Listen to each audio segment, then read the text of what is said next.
The actual footage you're about to see of me is from 2016. This footage in the fullest is in a playlist. So this snap ring failed on me. I did not replace these snap rings initially as I worked on this tractor. So this has been in and out of the tractor a lot. It failed and I developed a leak, but the axle did not come out of the tube, luckily. So I'm going to just give you a short rundown of the things that I did, and some of it is footage you may have already viewed, but keep this in mind. Good luck with your repairs and your tractor work.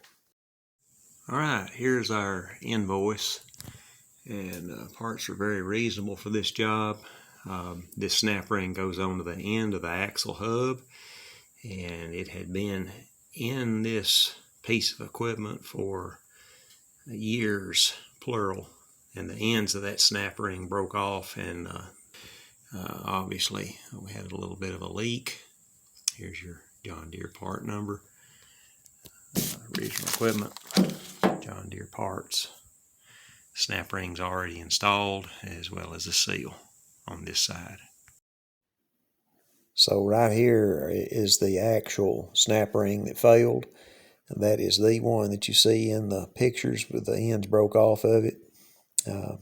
All I did was pull that assembly out after unbolting it, pull that out of the tractor, and I put the new snap ring in place, just like you see being done here.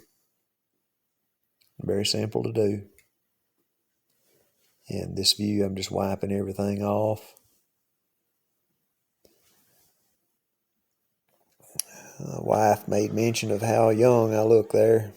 Imagine what the next few years are going to bring.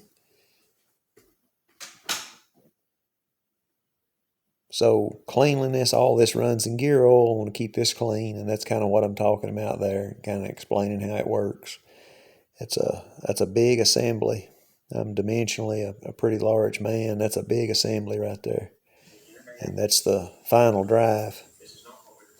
So right here we're going to set in the second to the last bearing. That just kind of sets on the piece I'm pointing at right there. That bearing sits in the very center of the tube. I'm looking at the gears right there. That bearing sits right there on that. And then the hub sets over that. Now the snap ring that broke sits inside the bearing, inside the tube right there. It's trapped inside the tube.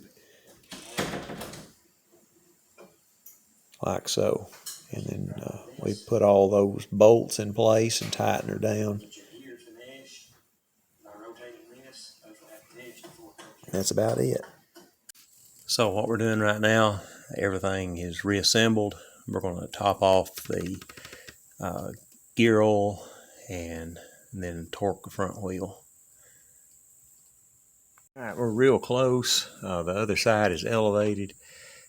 So the fluid goes in the axle tube right here.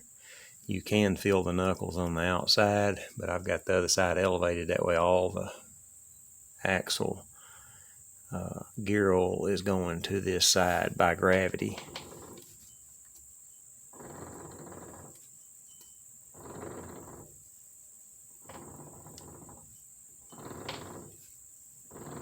Kind of hear that. So we'll torque these lug nuts and set her down and get it level, do the final top off. So the axle calls for, the axle casting calls for 90 weight. You'll read something else other than that in the manual. For my application, I'm running 85W 140. 85W 140, and do that at your own risk. That is not what the manual calls for.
that's 1,301 hours, just for documentation's sake.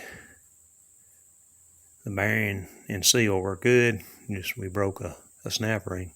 Been in there for years since I've tore this thing down. Been in there a long time. So I've got a 1/2-inch breaker bar on there now. I'm giving them a crisscross final torque, 22 millimeter impact socket there on the end of that.